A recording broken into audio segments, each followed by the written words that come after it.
What's up, guys? We're starting in my kitchen today because my friend gave me a SCOBY. If you're not familiar with the SCOBY, it is to make kombucha. Is it kombucha? Kombucha, or I can't remember. So if I say kombucha and someone always tells me it's something else. Anyway, I don't remember but what it's actually called, but I call it kombucha and it's not pronounced that way. But it is a fermented drink, and this is just like a bacteria that grows. And my friend gave me a piece of hers, and I have had it sitting, and she just put a little bit of water in there, and I've had it sitting inside of this water for about a week. So I don't know if this is going to work because I forgot about it. But I'm going to make some tea. I have my water boiling here, and it's already boiled. I used to have a SCOBY that I grew from scratch using kombucha that I got from the store and grew it from scratch. But then gnats got into it, and it just, I think even flies, and so I threw it away like last year. So I'm going to try and start it again because we do like fizzy drinks. So I have 12 packs of black tea in here. If you never made kombucha before, it's basically you need a tea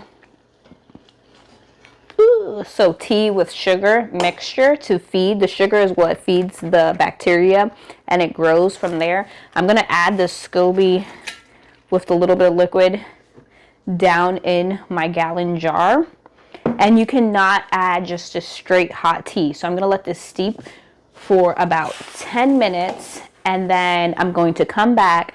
I didn't add 12 cups of water yet. I only added probably about 3 cups of water, and then the rest of the 9 cups are going to be cold water to bring it down to temperature, because I think it has to be below 110 degrees or else it will kill my SCOBY. And so I'm going to let it steep for 10 minutes, take out the tea bags, add some sugar, and then once I add sugar and it's dissolved, add the other cups of water to get it down to temperature, and then add it to my SCOBY and leave it for about a week, and we'll check on it to see if hopefully I didn't kill it. While that is steeping, I'm going to run out to the garden because I saw yesterday that we had a lot of cucumbers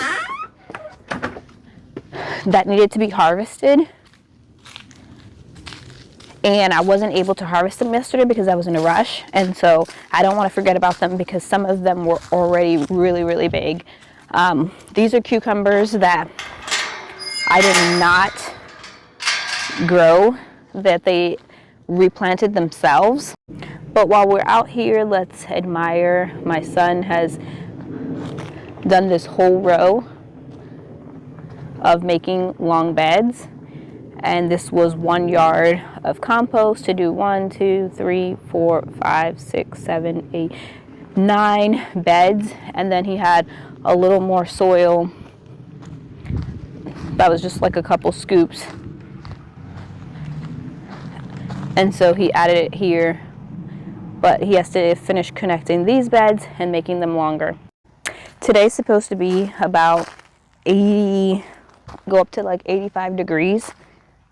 This is exactly where I saw all of the cucumbers down here. So this plant, I had, what was it called? Jade cucumber here. It's very shiny. I had jade cucumber here, and let's see.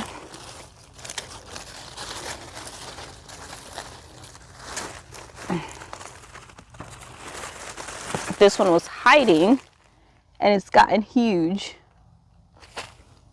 So that's 1.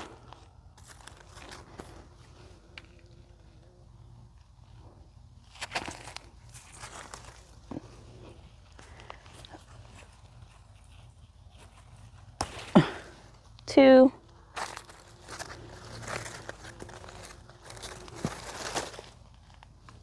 3.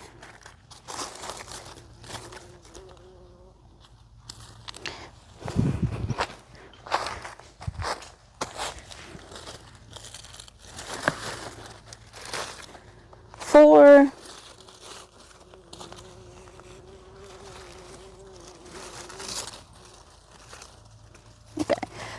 There is some more in here, but they're much smaller than this, so I'm going to leave those.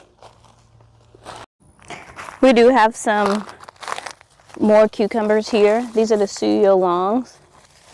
It's a Japanese cucumber. We have a couple. We have 3 actually, but they're not super big, so I'm going to leave them. So here's a different angle of how the beds look, and I absolutely love them longer. I'm really glad that we made them longer, so now they kind of match, even though this is weedy, but they match the log raised beds, and we'll have to come in here and clean these up. There are some potatoes that I guess we forgot to harvest, and they're coming back up. This is so beautiful.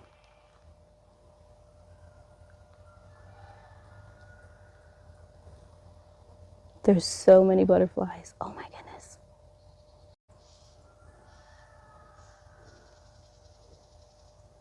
They were like all over these few zinnias that came back to life. So pretty. This is a cucumber, a pickling cucumber, so it doesn't get that big. We're gonna go ahead and take this one. And there's a few more here, but they're much smaller. Okay, let's grab our 5 cucumbers and we can go inside.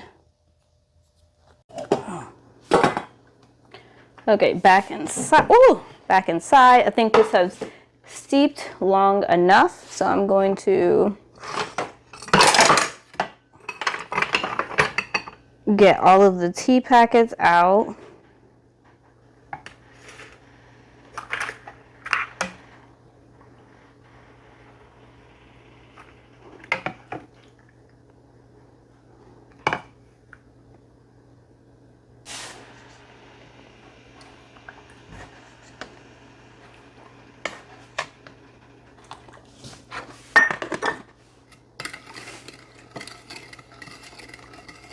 Okay, I went ahead and added some cold water into this jar, and I'm going to add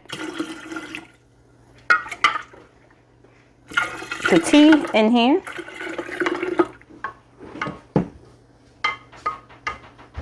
And the cold water should even out the temperature, which it is.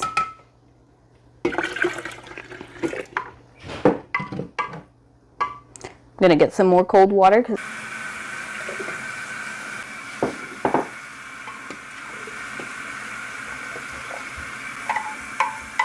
and then I'm gonna fill the rest up with cold water.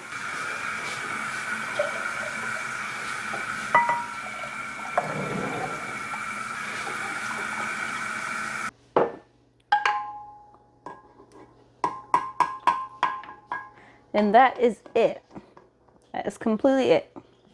So now I just have to let this sit for like about a week, and I'll be able to tell if, after a week, when I drain this, if the SCOBY is still alive. My friend, she's had her SCOBY for years and years. She has like 2 gallons full of like thick SCOBY, and she said she thought it should be fine, so I think it's gonna be fine. If not, I'll just get another piece from her because I do want to try my kombucha adventure again.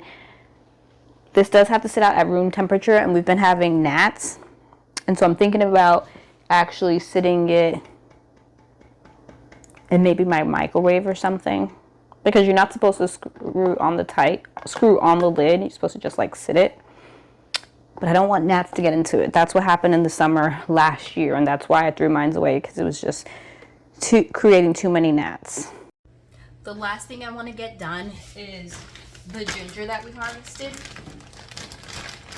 My daughters washed it off pretty good for me, but I want to chop them or even break them into smaller pieces. And I have my freeze dryer tray here, and I'm going to freeze dry them. Let me show you the ones that I freeze dried last year. So these are the ones that I freeze dried last year. This is how much I have left. You can hear it's still super crunchy. and that was from last year's ginger harvest. This is much more ginger. I did end up using a lot of the ginger, like I said in that video when I harvested this ginger, to make elderberry containers that I sold, and I probably do this with this ginger as well, homegrown ginger. There's still some green that I'm going to take off, but we're going to get these onto the freeze-dry trays. I'm going to try to keep them about this big.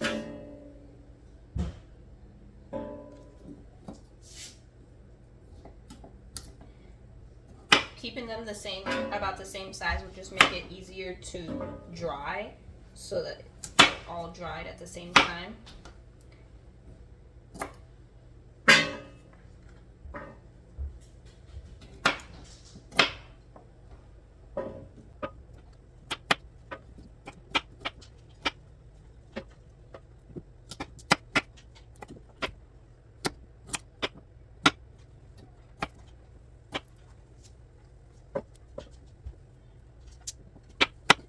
As I was cutting this, I quickly realized that I am going to have to wash them again, but I decided to cut them before I washed them because a lot of the dirt that was still on the ginger was in like the crevices where they were like stuck together. So cutting them made the pieces smaller and I could agitate it better. So I'm just adding it to a bowl so that I can clean them, and then we'll get them into the freeze dryer. I think it's only gonna go onto 2 trays because this tray was pretty full.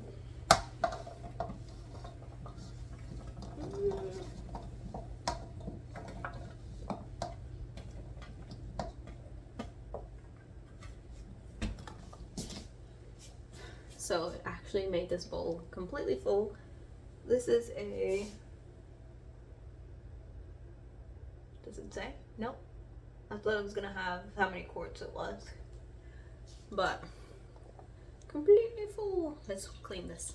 Okay, I got them all cleaned up, and now I'm just going to packen them on these 2 freeze-dry trays.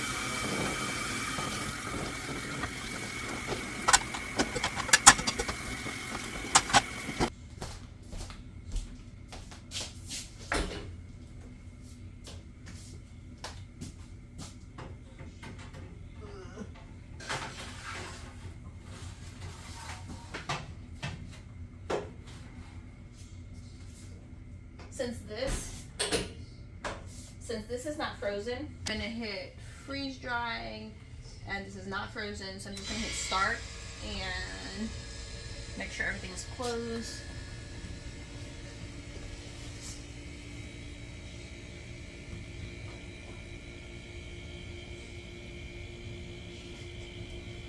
And that should be all good to go. If you are new to freeze drying, I absolutely love my freeze dryer. It's a Stay Fresh freeze dryer. I am an affiliate with them, and some of you guys have already used my coupon code. Thank you. But if you're interested in freeze dryer, my coupon code is always in the description box of the video. This is not a sponsored video by them. I was just telling you guys about my freeze dryer that I absolutely love. I haven't used it as much this summer just because I was really busy, but I'm looking forward to winter and getting to use my freeze dryer all over again. I do have some tomatoes in my freezer that I'm actually thinking about taking out, defrosting, and freeze drying, so I'll definitely take you guys along with me on that if I do that. But thank you guys for hanging out with me today, and I'll see you guys next time. Bye.